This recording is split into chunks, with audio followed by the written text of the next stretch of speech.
નમસ્તે વિદ્યાર્થી મિત્રો, આજે આપણે જોવાના છે difference between synchronous motor and induction motor.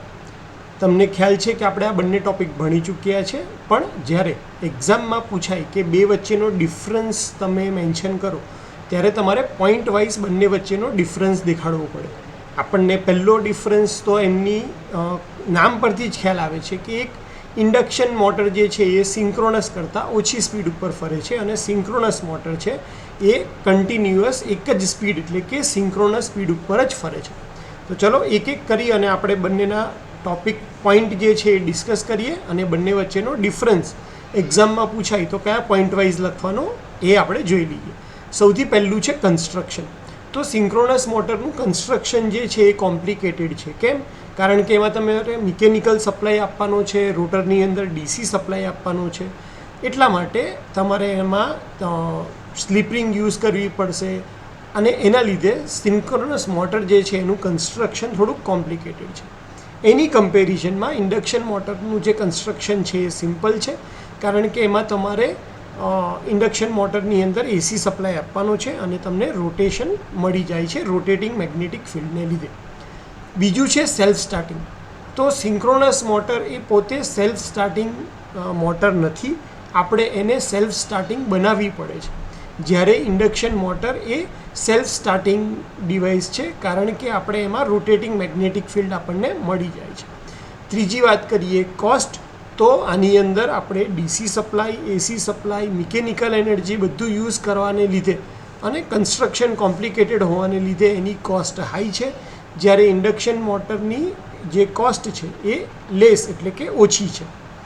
મેન્ટેનન્સની વાત કરીએ તો તમે DC supply rotating part rotor ઉપર આપવાના છો અને હાઈ વોલ્ટેજ સપ્લાય સ્ટેટરમાંથી લેવાના છો. એના લીધે આનું જે મેન્ટેનન્સ છે એ વધારે હોય છે, જ્યારે ઇન્ડક્શન મોટરની અંદર મેન્ટેનન્સ ઓછું આવે છે.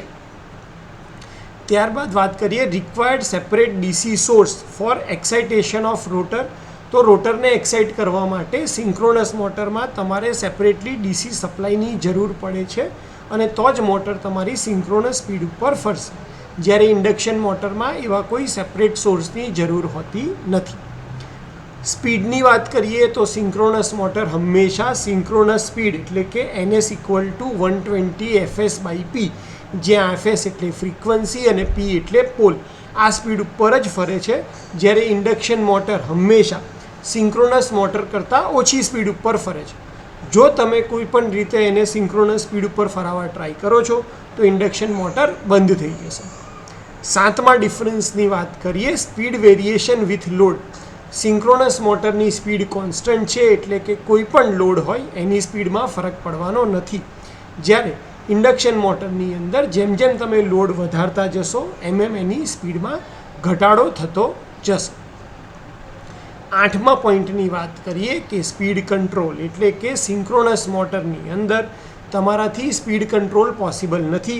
સિંક્રોનસ મોટર અથવા તો સિંક્રોનસ સ્પીડ ઉપર ફરશે અથવા તો નહીં ફરે, જ્યારે ઇન્ડક્શન મોટરની અંદર સ્પીડ કંટ્રોલ પોસિબલ છે.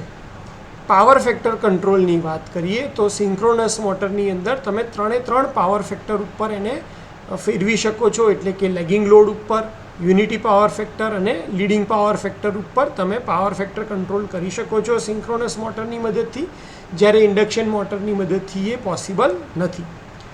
Use as a power factor improvement device એટલે કે સિંક્રોનસ મોટરને તમે જો એવા કોઈ લોડ સાથે કનેક્ટ કરો કે જેનો પાવર ફેક્ટર ઓછો છે તો તમે એને પાવર ફેક્ટર ઇમ્પ્રુવમેન્ટ ડિવાઇસ તરીકે સિંક્રોનસ મોટરને યુઝ કરી શકો છો અને એનું નામ હોય છે સિંક્રોનસ કન્ડેન્સર. જ્યારે ઇન્ડક્શન મોટરનો યુઝ પાવર ફેક્ટર ઇમ્પ્રુવમેન્ટ માટે થતો નથી. ઇનફેક્ટ એનો પોતાનો પાવર ફેક્ટર એટલો ઓછો છે કે એ પાવર ફેક્ટર ઇમ્પ્રૂવ કરવા માટે આપણે કેપેસિટરની મદદ લઈએ છીએ, પણ ઇન્ડક્શન મોટર કોઈ દિવસ પાવર ફેક્ટર ઇમ્પ્રૂવ કરવામાં મદદ કરતી નથી. Sensitive to sudden load change. તો સિંક્રોનસ મોટર છે એની અંદર જો લોડમાં અચાનક ઘટાડો થઈ જાય તો એનામાં ખૂબ સેન્સિટિવ એનું બિહેવિયર છે. જ્યારે ઇન્ડક્શન મોટરની અંદર લોડની અંદર ચેન્જ થઈ જાય સડન એટલે કે અચાનક લોડમાં બદલાવ થાય તો પણ એની અંદર કોઈ એટલો મેજર ફરક પડતો નથી. હન્ટિંગની વાત કરીએ કે જે અવાજ આવે છે મશીનની અંદરથી, તો સિંક્રોનસ મોટરની અંદર એ પ્રેઝન્ટ છે, જ્યારે ઇન્ડક્શન મોટરમાં હન્ટિંગ છે નહીં. ત્યારબાદ વાત કરીએ એપ્લિકેશનની, તો સિંક્રોનસ મોટર એ પાવર ફેક્ટર ઇમ્પ્રૂવ કરવા માટે અને મિકેનિકલ લોડને કોન્સ્ટન્ટ સ્પીડ ઉપર ડ્રાઈવ કરવા માટે આપણે સિંક્રોનસ મોટરનો યુઝ કરીએ છીએ, જ્યારે ઇન્ડક્શન મોટરનો યુઝ ખાલી ને ખાલી મિકેનિકલ લોડને ફેરવવા માટે એટલે કે ડ્રાઈવ કરવા માટે આપણે યુઝ કરીએ છીએ.